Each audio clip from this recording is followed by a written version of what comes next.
What's up, everybody, and welcome to the Links and Locks podcast. I'm Jason Sobel from GolfBet. He is Ben Everill from the PGA Tour, and we're going to go through 18 holes, 18 of our favorite bets for this week's Valspar Championship. But first, a quick review. Benny, obviously, we make fun of you all the time here on the pod. You're the Australian Whisperer, and you come from a land down under.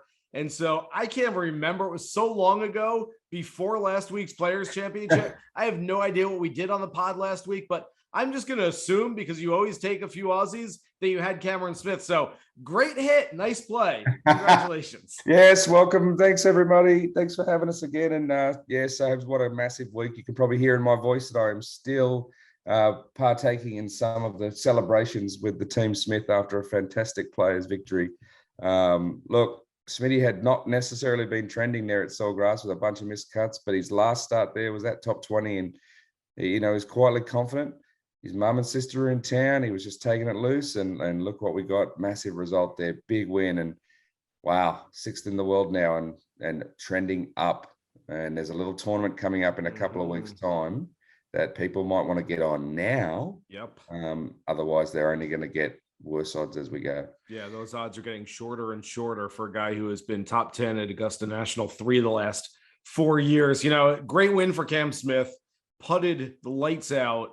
I just wish you Australians knew how to party afterwards. I just wish you knew how to celebrate after a victory. I say as you're maybe falling asleep while we're doing this podcast 24 hours after the victory. All right, let's get right to it. Our 18 holes for this week at the Valspar. I will preface all of this by saying I have absolutely no idea what to expect this week. I'm less confident in the picks this week than I've been in a long time for a few different reasons. First of all, the golf course. Secondly, it's an interesting field with a lot of guys, big name players who haven't played that much or at all at this event in the past. And then I have no idea whether the guys who played well into Monday afternoon, Monday evening are going to be so wiped out that they're gone after 2 days in Tampa, or, hey, maybe they're able to step on the gas pedal. It's probably a combination of one and the other. So it's just kind of trying to figure out which is which and trying to figure out what we like here. So in any case, all that said, first hole, first tee is all yours, Benny.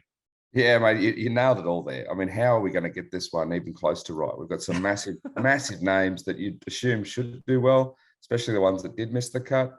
But then everybody has to be wiped out, and it's a little tricky course there. But all right, we'll give it a crack, eh? I'll start with a first round leader, and it's a guy that actually played very well out of nowhere almost last week. And I think he's trending. He's got some absolutely great form there at Copperhead. It's Keegan Bradley. He's 5,000 to be first round leader. He was on the bad weather side of the draw, still finished fifth at Players. And he was, I think, leader or co-leader for 3 of the rounds, as I said, last time we played there at Copperhead before fading off. So what I do think is he will start well because he's got the momentum, but he may fade as the tournament goes along a little because of that, as I said, tough week at Sawgrass. But so I'd like him there as a play. 5,000, can't really go wrong. Yeah, I think that's a good point on Keegan. No idea what to expect. Again, runner-up at this event last year, 5th last week. On any other week, I'd say, yeah, perfect intersection of form and history. This week, I don't know. Maybe, maybe not. All right, I'm going to follow your first hole with a similar tee shot on the second hole. I'll take a first-round leader as well. I'm going to go with a guy where I'm hoping lightning strikes twice, and lightning certainly struck a whole lot of times during the first round last week at TBC Sawgrass, which caused many delays to kick things off, and just one of many reasons to have delays over the first few days. But Tommy Fleetwood held a share of that first round lead with Tom Hoagie last week. Tommy's getting there. It's coming back. I'm not so sure I want to invest in Fleetwood right now for 4 full rounds. I'm not sure he's quite all the way back yet, but I do think he's ready to put together another good 18-hole stretch. Whether it happens on Thursday or not, again, I'm looking for lightning to strike twice, but he did it last week. Why not go back to the well? Tommy Fleetwood at plus 6,000.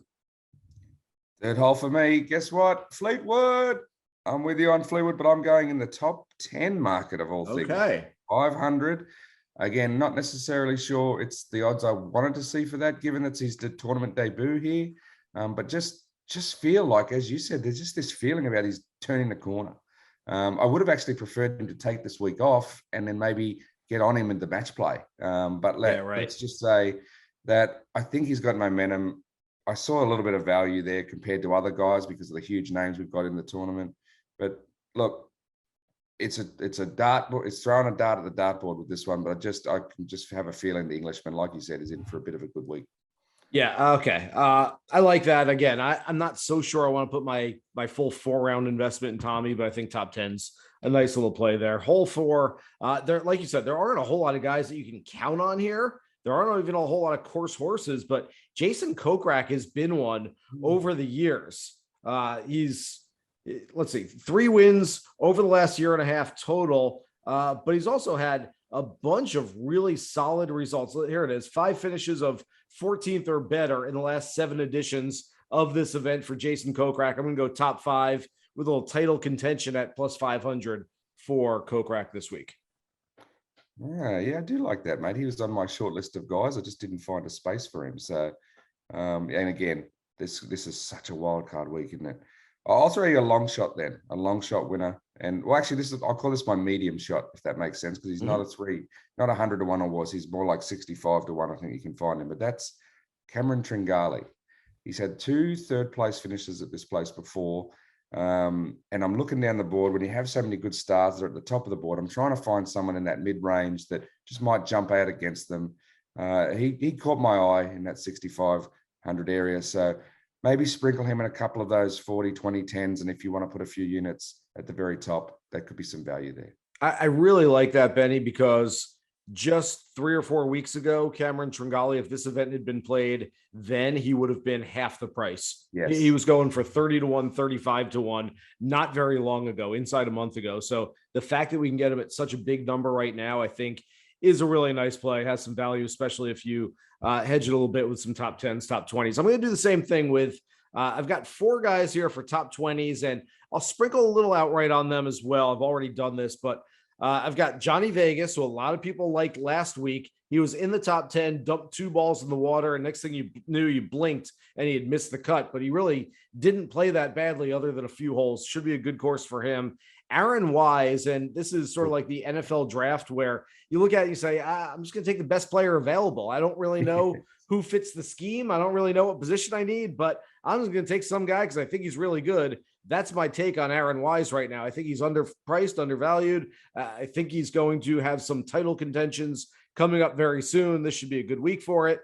Third guy, Mito Pereira, who has dropped on the odds board drastically over the last couple of months, even though he really hasn't played bad golf. He just hasn't quite contended like we thought he would back in the fall when he first started playing tour events. And then the last guy, CT Pan, who put up a 69 and then I think 78, 79 in the bad part of the draw of the Players and missed the cut. But the 2 weeks before that, he finished 6th and 11th in his last 2 starts. So the guy is obviously in some good form, just hit that bad wave and had 1 bad round. But other than that, CT Pan playing really nicely right now. So again, outrights and top 20s for those 4 guys.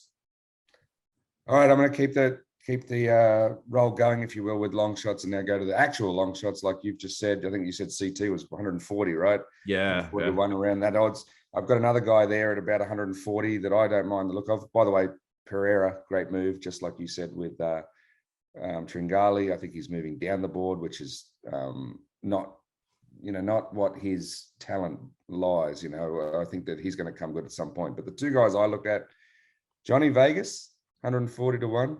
Mm-hmm. Had a bit of a run there at the Players at one point. Obviously didn't close it out or get to the pointy end by the end of it, but he was just sort of sneaking to form. And I got lucky and saw a few of his holes and thought he's still happy, he's smiling, he's looking like he's ready for something a little bit bigger. So one to sprinkle in a little few places. And this one is a complete flyer at 200 to 1.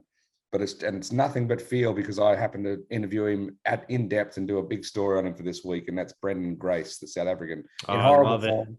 Yeah. But he is really pumped to get his game back into order. He's been sort of trending on the practice paddock, if you will.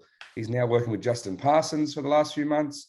He before that, he was doing work with just his South African coach over FaceTime and Zoom and whatnot.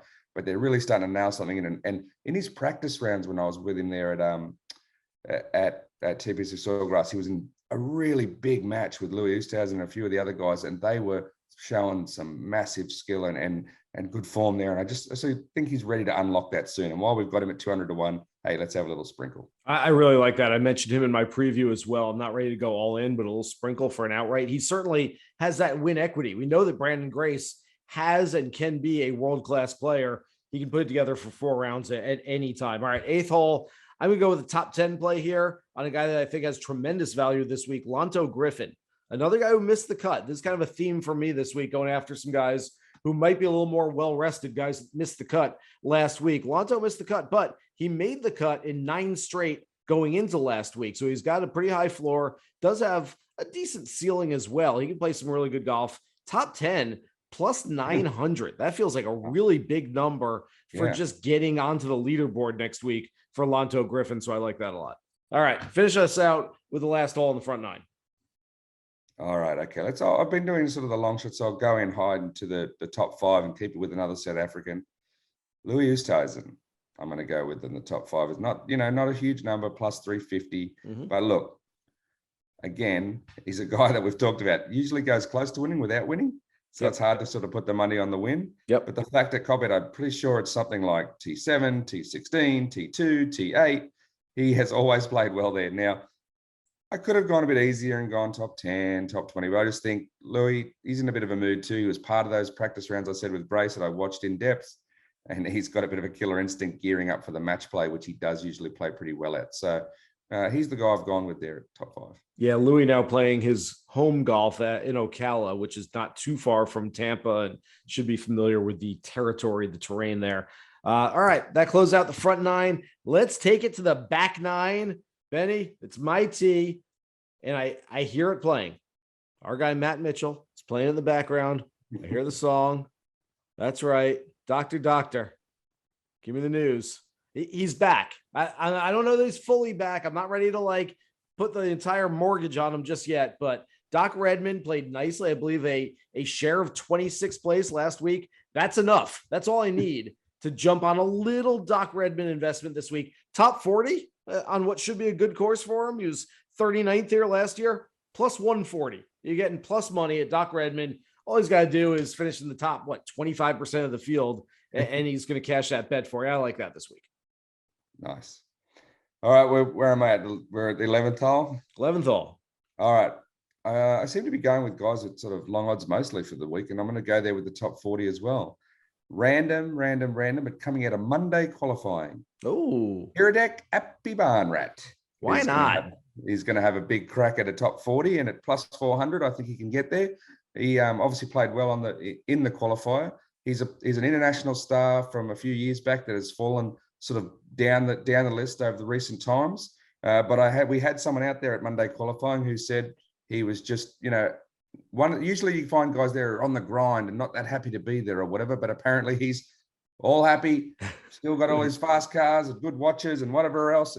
And he's ready to rumble when it comes to the big event, take his chance while he's got it. So why not? The Barn Rat, 400. I don't mind that. By the way, he always gets off to a fast start. You always, you look at the leader, you wake up, you're kind of doing some things like 9:15 in the morning. Hey, let me check the leaderboard.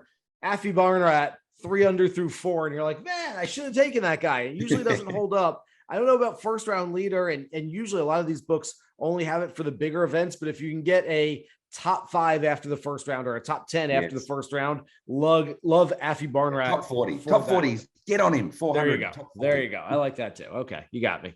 Hole 12. Dustin Johnson is coming off a 63 on Monday. And again, some of the guys, I'm looking at guys who missed the cut to play well this week, and others, DJ didn't really grind for 4 days. It's not like a Keegan Bradley, a Victor Hovland, who were they were in the mix the whole time. They burned a lot of physical and mental energy. I don't think Dustin Johnson burned a whole lot of mental energy in his 63 final round. He's starting to turn it around a lot right now. He's plus 165 in a 3-ball over Matt Fitzpatrick and Sam Burns. I'm going to talk a little more Burns in a minute, but I do like him to take those guys down. I think that's a pretty good number right there on DraftKings. Love it. Love it. All right, I'm going to go into the nationality markets, if you will. And there's a rest of the world, I think DraftKings call it all. But that what that means to me is top international team eligible players. Sure. So not your Americans and not your Europeans, but anyone that could potentially be in the International President's Cup team. Now, I've already picked Louis Oosthuizen for the top 5, but I know that some people won't love him for that. So if you're one of those and you don't love Louis and you don't want to put him in there because he's the favorite in this market, then Abraham Ancer at 450 and Adam Hadwin at 1200 are two very good options to look at in this market. So if you're not that keen on Louis and you think that he might not be the best of the international mob, keep an eye on Abraham Ancer, who was in the mix at Sawgrass and is a ball striker supreme in getting into some form. And Hadwin, who sneakily had won this tournament before, is one that might surprise. Keep an eye on that. I like that. Okay, 14th hole. I've got something with Ancer here as well. I just really like the number on this. And it's 4 guys that I don't mind any of them. It's not like, well, I'll do it, but I don't really like one. A top 20 parlay. So they've all got to finish top 20. Yep. Jason Kokrak, who I've mentioned already, and I like him. Keegan Bradley, obviously playing really well. Bubba Watson, who Benny, I'll admit, I didn't realize has as good a record at Innisbrook as he does. He's played really well on this golf course. Yep. And Abraham Ancer, who you just mentioned, all 4 to finish somewhere inside the top 20 at plus 4,500. That's 45 to 1. That feels like a really good number for those 4 guys. 100%. Yeah, I saw those markets, and that's probably the one that does have the value. Because I mean, I'm looking at it and thinking, I haven't picked any of these big names, right, in the tournament this week. You haven't heard me say the real top guys. And really, that's just because they're all such low numbers. Yeah. And I just don't know what's going to happen when they turn up. Then we could see a Colin Morikawa go out and shoot 65 4 times and streak away. Sure. But we can't guarantee that because of what happened last week. So when I looked at the ones that had Thomas, Hovland, Morikawa, Schauffele, I'm like, yeah, they could all win. But it was like 500 or 600 for the 4 of them to be in the top 20. I can't make that commitment. But the one that you've got, I really do think is sort of the best value that you can get out there. So, yeah, well done. Yeah, we really haven't mentioned it. It seems like you and I are going the same direction here, but I'm essentially fading the superstars. Look, if JT is going to burn me this week, he'll burn me. Morikawa, Hovland. I've got a little DJ investment. Xander Schauffele's up there. Brooks Koepka. If those guys play their best golf this week, okay, you know what? Good on them. You win, I lose. But if it's not one of those guys, I've got a lot of investments further down the line. I think there's some really good, bigger numbers out there. Yeah, and I'm going to go to my top 20 here for my 15th hole. And I just mentioned him a hole ago, but the Canadian Adam Hadwin, I think 250 in this is potentially possible. He has some weeks that are just horrific, but he has others that are great. And I'm going to go with a bit of faith, if you will, in the Canadian here, that he can get that done. Again, in a tournament full of stars, I feel like a lot of them may not fire. I'm going to look at him to make the move there. Yeah, I like that. That's a nice play. By the way, Len Hochberg on the other edition of the Links and Locks pod that we do breaking down the DFS salaries every week. He mentioned Nick Taylor, who's not only Canadian like Hadwin, but has a similar game to Hadwin. Yes. And has been playing really well. Somehow didn't get into the players last week, but he's got a nice record. Those are a couple of guys that I would look out for this week. All right, hole 16. I just mentioned that I'm fading a lot of the guys at the top. And one name I didn't mention, I'm going to mention here, is the defending champion, Sam Burns. I don't want this to be any sort of, anti-Burns sentiment. He's one of my favorite young players. I'm going to like him when we get to Augusta in a few weeks at his first Masters for a few different reasons, but he looked like he wanted to get off the golf course on Monday afternoon. He looked like he'd rather be anywhere else this week. My guess is if it was any event other than the place where he had won for the first time last year, he would not be teeing it up. I can't imagine he's real motivated to go back to Tampa. A lot of media responsibilities and other responsibilities on you when you go back as champion. Sam Burns to miss the cut plus 275 this week. I'm going to smash that number. You know what? Sam Burns was paired with who in the final round? Oh, sounds Cameron like a test. Smith, and Paul Casey. Yep. Paul Casey is WD'd after winning this tournament a few times this week. Won't join. Sam Burns looked exactly like you said. I watched every shot that guy hit because I was watching Cameron Smith obviously go around that course.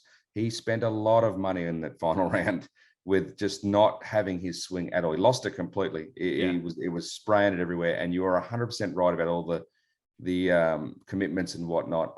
I do feel that he probably would have taken this week off had he not been. He just looks like he wants to be somewhere else right now, and you can't do it. I mean, good on him for waking up Tuesday morning and saying, "All right, guess we're going to Tampa. I don't really have a choice. I got to be there. They're expecting me. My face is on some billboards around Tampa. I've got to show up." But you know that deep inside, he's probably like, "I could use a week." Yeah, and look, what happens here, folks, is it's not that he's not going to try. Look, he's going to go out there and give it a crack, and maybe his natural ability has him right up there early. But I think it's a good decision to have a look at the market that you've highlighted there. One of the ones that I never really go into, given that I love all the players on the tour. Yeah, but all right, so we're at hole 17. We are. So I'm going to give you my outright. Again, I have every chance that those huge names we mentioned get in there and finish 1, 2, 3, 4, and I look like a goose and you look like a goose, and that's the way it is. And if that happens, good on them. I think I know where you're going. When I mentioned the name earlier, and you gave a little, you gave a little something. I'll leave it quiet. I'm going to write it down. I'm going to write it down right here, and I'm going to see if I get it right. I'll let you announce it, but I'm going to see if I have it right. I've got it written down on the card. All right. Who are you going with for your favorite outright? I don't know if it'll be that guy, but the one I'm looking at is an Englishman, Matt Fitzpatrick. 25 to 1. So is that who we've got?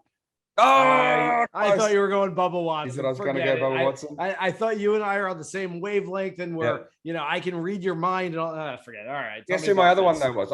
You know what I've realized, and this is clearly the case of when I'm doing things on the fly off the end of what was, let's just say, an almost all night party. If you look at all my picks, there's very little American on there. I seem to have gone for a lot of European, international, and not even an Aussie. I mean, it's crazy.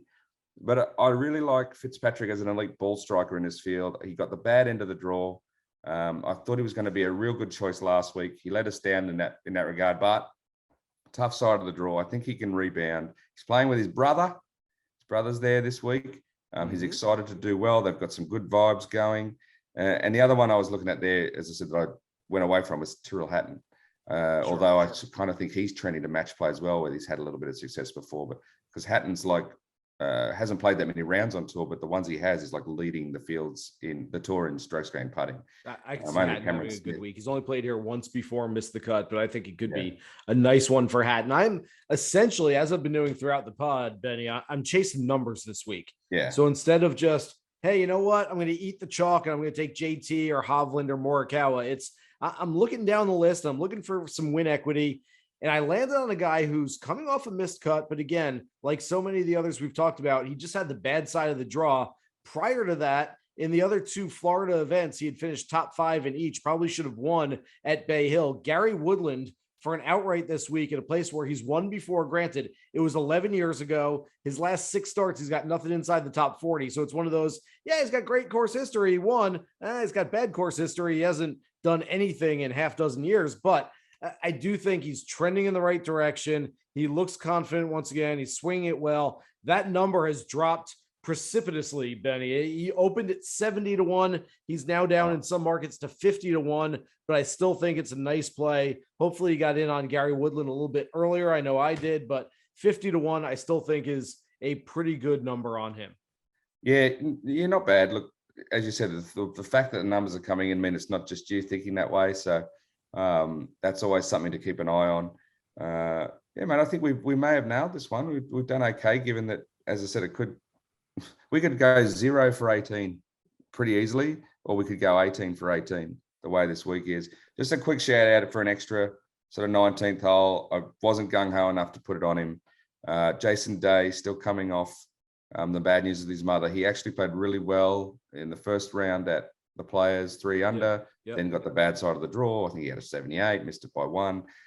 He's 99th in the world. He loves the match play. He's in the field at Tampa trying desperately to make a move, but I think it's too late. I think that has burned him out, but he wants to get into the Masters by the end of the top 50. He has to make a move. So I think he's motivated to do something. I'm just not sure he can keep that run going. All right. Interesting play right there. Okay. Thanks so much to everybody out there for listening. Reminder, you can find the Links and Locks podcast anywhere you find your favorite podcast. Download, subscribe, listen to us every single week here on the Links and Locks pod. For Ben Everill, I'm Jason Sobel. Good luck with all of your Valspar Championship bets this week. Here's hoping you guys hit the green.